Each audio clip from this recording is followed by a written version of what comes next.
Greetings, my old chums. The Batman kick continues. This time with an Adam Westian fashion segment. We're going back to the 60s. I miss the 60s. This cowl here has made an appearance in 2 videos prior to this. I kind of made it as a joke originally, but it is not a joke to me anymore. With this cowl came a desire to fill out the entire costume. I will become Batman, one way or another. It took me a little while, but I finally had the costume all put together.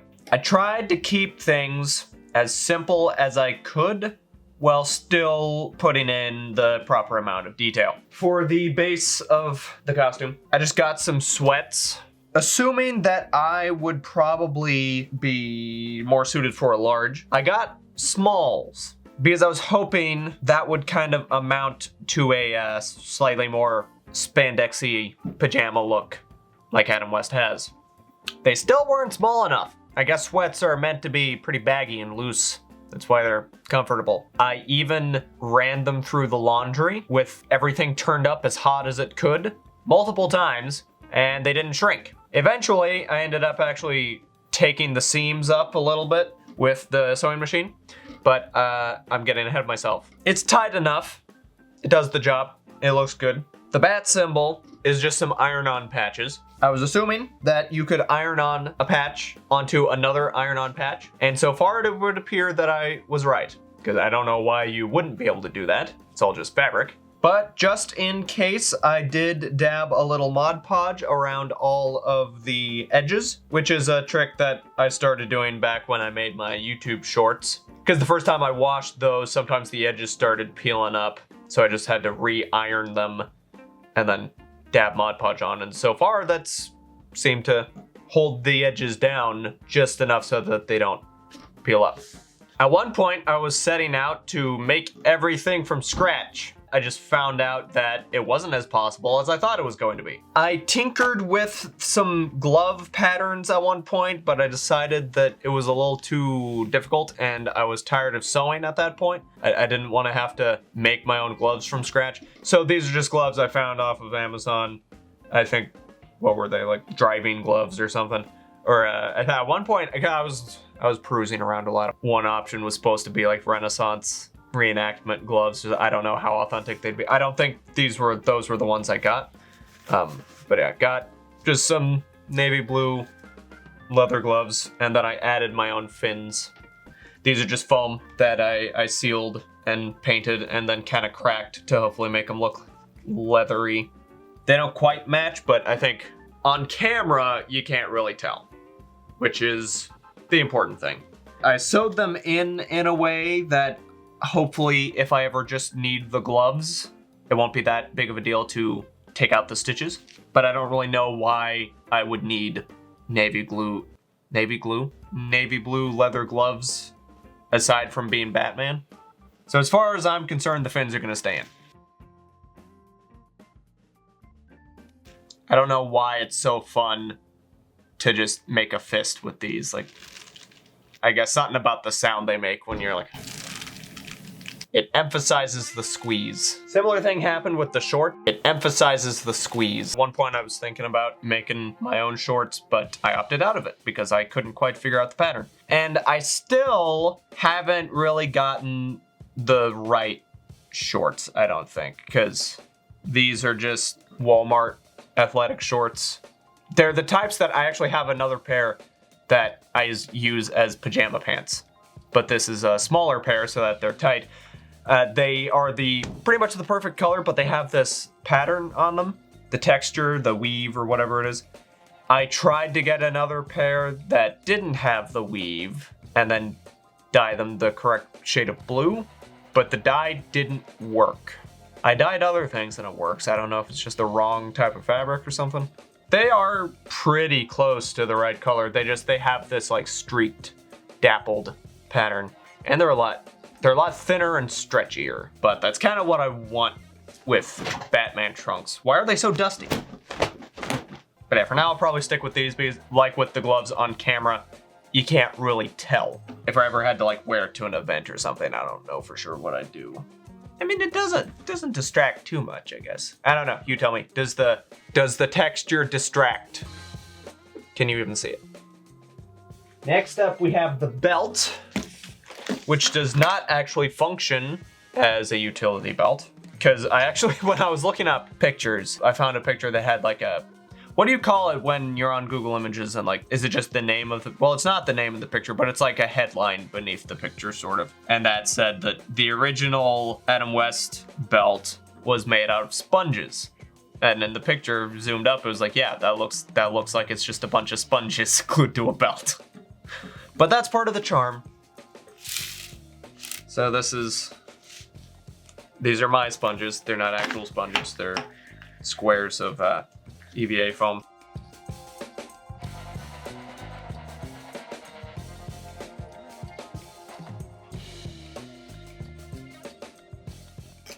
I did something interesting with the buckles in quotes. Rather than try to paint a difference between the main part and the bat symbol, what I did was I dappled a bunch of Mod Podge on it, and then I sanded this part really smooth. I went up to like, I think it went up to like 600 grit. And I didn't do any sanding on this part, but I sanded this part as smooth as possible and then spray painted it gold. And so now, hopefully you can see it. There's a texture difference, which what's the word? Refracts? Deflects? Diffuses? The light reflects differently, so you can see that there's a bat symbol in there. And that looks more authentic than if I had just tried to paint it, because then you'd be able to tell that it was just painted differently. Yeah, hopefully you can see that. And up until this point, I had just been sewing everything by hand if I was going to be sewing something, because I did not have a sewing machine. And I was thinking I was going to have to buy a new one or ask for it for my birthday or something like that. So I told my parents, hey, I might want a sewing machine. And then they said, well, there's still an old sewing machine from your grandma if you want to use that just to practice.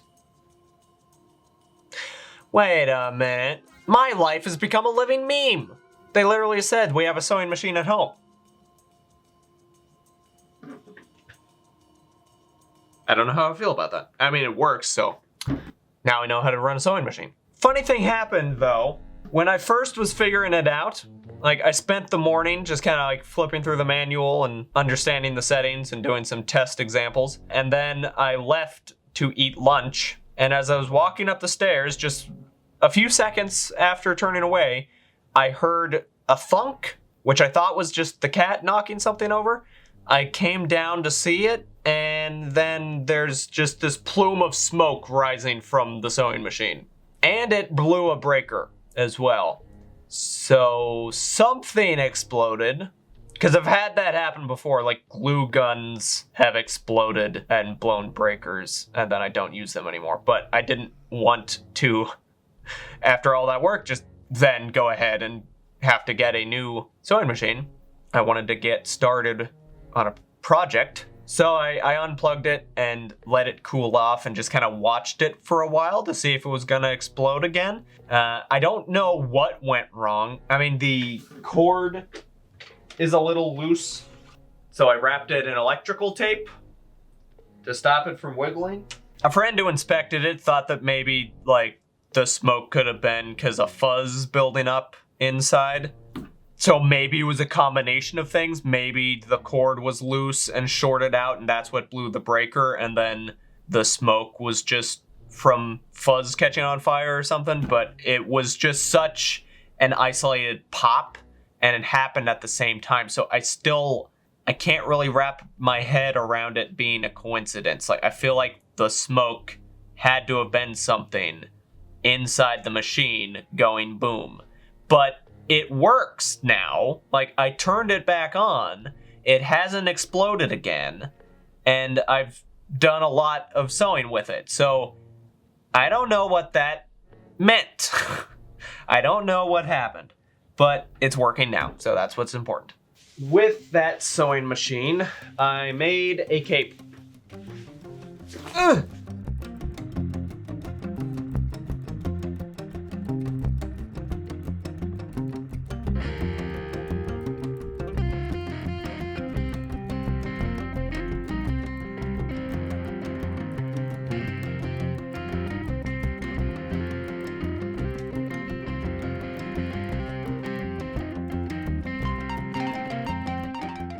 It's a little cheesy here and there. Like, I didn't get my pattern quite right, so I had to put an extra wedge in the shoulders. So like that's what sits on my shoulders, and then everything else kind of drapes below. I don't think that's authentic to what it's supposed to look like, but I can't really get a good look. I have the show. I guess I could just have played an episode and waited for Batman to turn around and then freeze framed.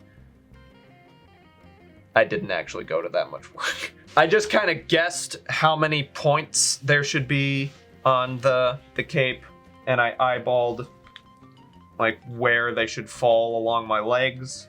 Yeah, just cut out a bunch of wedges, and you can see the seams here where I sewed the inside of it and made a little loop on the edge around the neck so that I could put a drawstring through. On the show, I don't know really how they attached it necessarily, because it's not like you can see a little drawstring tied around Adam West's neck or anything, but this seemed like the most practical option for me to do.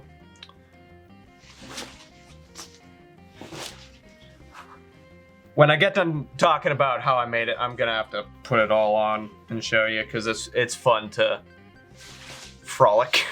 Swoosh!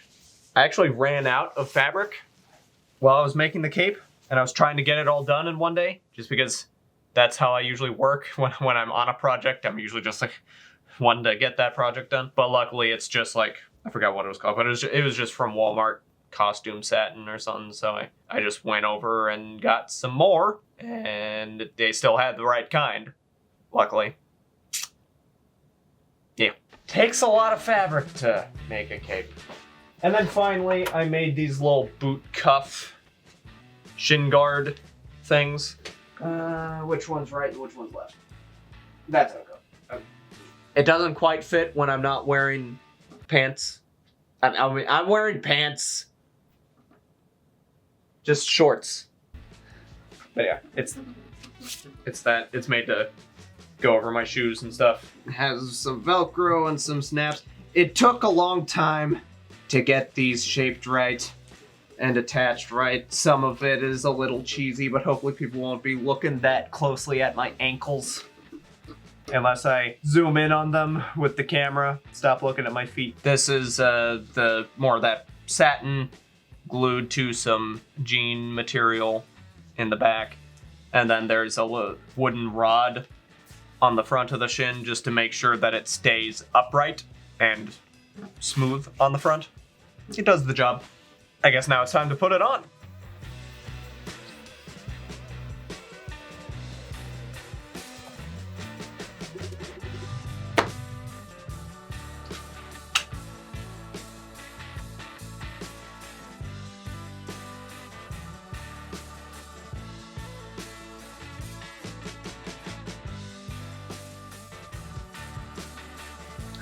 Autofocus no longer recognizes me as a face. I'm not Emmett. I'm Batman.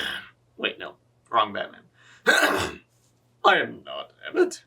That's bad. I'll wait till I get the full costume on, then maybe I'll feel it.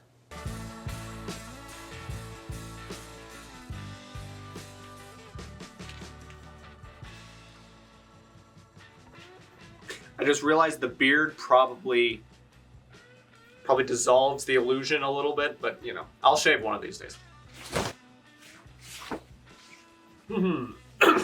Well then, can I do? The answer is no, I cannot do an Adam West impression.